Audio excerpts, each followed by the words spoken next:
மக்கள் அனைவருக்கும் வணக்கம். நான் சந்தானம், மூத்த சமூக ஆர்வலர்.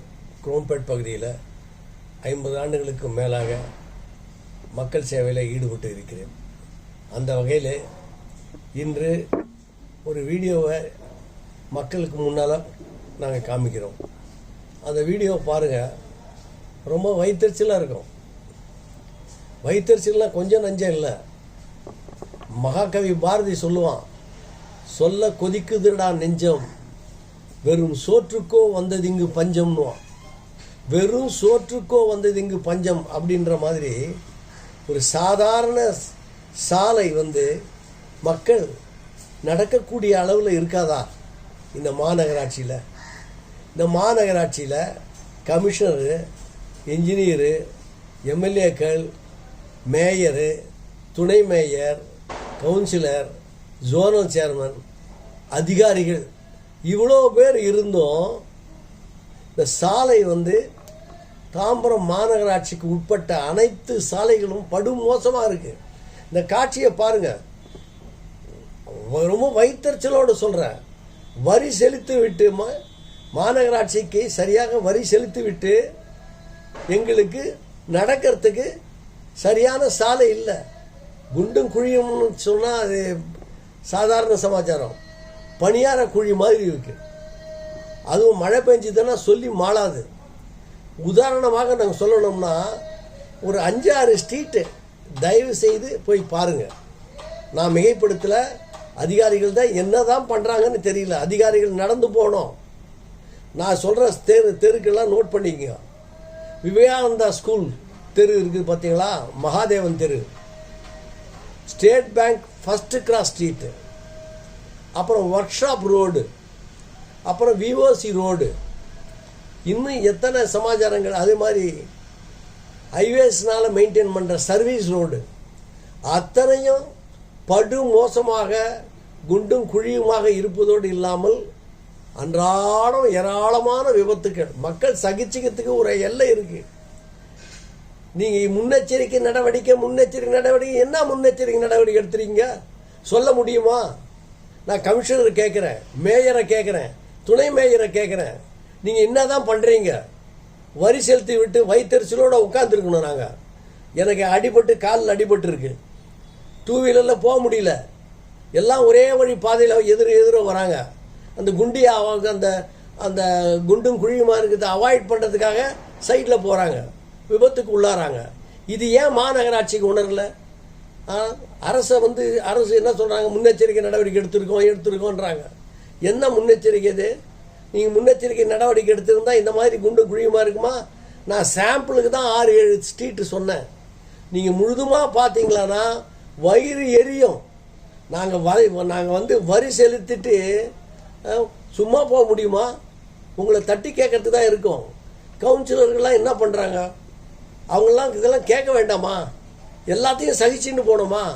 அதனால தான் பாரதி புதுசாக இருந்தால் சொல்கிறான், பாருக்குள்ளே நல்ல நாடு எங்கள் பாரத நாடுன்னுவான்.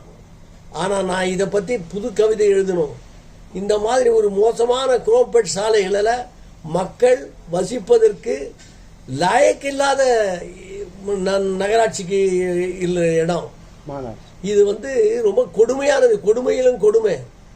சும்மா ஆஃபீஸ்லேயே உட்காந்துருக்காங்கன்னு தான் நினைக்கிறேன். வெளியில் பார்க்கறது கிடையாது. எப்போ தான் பண்ண போகிறாங்கன்னா சரியான பதில் இல்லை. எல்லாத்துக்கும் okay sir okay sir okay சார்னு சொன்னால் போகாது. எங்களுக்கு நடவடிக்கை என்ன எடுத்தீங்க? ஒரு குண்டும் குழியுமா இப்போ போய் எடுத்துகிட்டு வந்த வீடியோவை நீங்கள் என்ன பண்ண போகிறீங்க? ஏதாவது சரியான பதில் கிடைக்குமா? வரியை மட்டும் வாங்குறீங்களே, 80 கோடிக்கு மேலே வசூலாகுது. என்ன பண்ணுறீங்க? ரிமைண்ட் பண்ணுறீங்க. நாங்கள் உங்களை ரிமைண்ட் பண்ணோம்னா என்ன பண்ணிட்டீங்க? என்ன பண்ணுறீங்க? எத்தனை சங்கங்கள் இருக்கீங்க? எல்லாரும் சொல்கிறாங்க ரோடு சரியில்லைன்னு. நீங்கள் பம்மல் ரோடை போய் பாருங்கள். பம்மலில் அனகாபுத்தூர் ரோடு வயிறு எரியும். நான் மிகைப்படுத்தலை, சொல்ல கொதிக்குதுடா நெஞ்சம்னு பாரதி மாதிரி சொல்கிறேன். பாரதி சொல்கிறான், பாதகம் செய்பவரை கண்டால் பயங்கொள்ளல் ஆகாது பாப்பா, மோதி மிதித்து விடு, முகத்தில் உமிழ்ந்து விடுன்னு எனக்கு சொல்ல திராணி இல்லை. எனக்கு அந்த மாதிரி நெஞ்சம் இல்லை. அந்த மாதிரி மாநகராட்சியை நான் தோற்றலை. ஆனால் மகாகவிக்கு கோபம் வருது. இது பாதகம் செய்கிறீங்க. எங்களுக்கு வேண்டுமென்றே செய்கிறீர்கள் தான் குற்றச்சாட்டுகிறேன் மாநகராட்சியை. தயவு செய்து உடனடியாக மழை விட்டவுடன் இந்த பேட்ச் ஒர்க்குன்னு பஜனை பண்ண வேண்டாம். எதுக்கு எடுத்தாலும் பேட்ச் ஒர்க்கு. மக்களை சாலை போடுவதற்கு பதிலாக பேட்ச் ஒர்க்குன்னு நீங்கள் அவங்கள சரி செய்கிறீங்க. இது ஏற்கக்கூடியது அல்ல.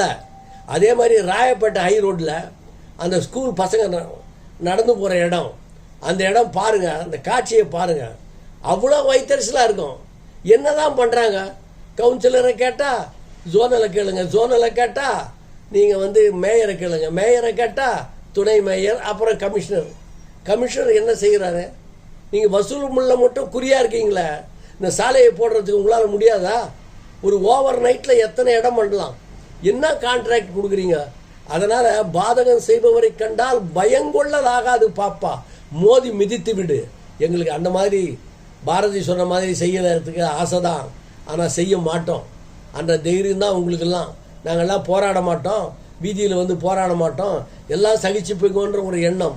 ஆனால் ஒரு நிலைக்கு கொதி நிலைக்கு போனால் நாங்கள் எந்த நிலைக்கும் நாங்கள் செய்வோம், எந்த நிலைக்கும் நாங்கள் செல்வோம் என்பதை உங்களுக்கு தெரிவித்துக் கொண்டு, உடனடியாக இந்த வீடியோ காட்சியை பார்த்துவிட்டு எங்கெங்கே மேடு பள்ளமோ குன்னும் குழியுமே சரி செய்ய வேண்டும் என்று அன்புடன் கேட்டுக்கொள்கிறேன்.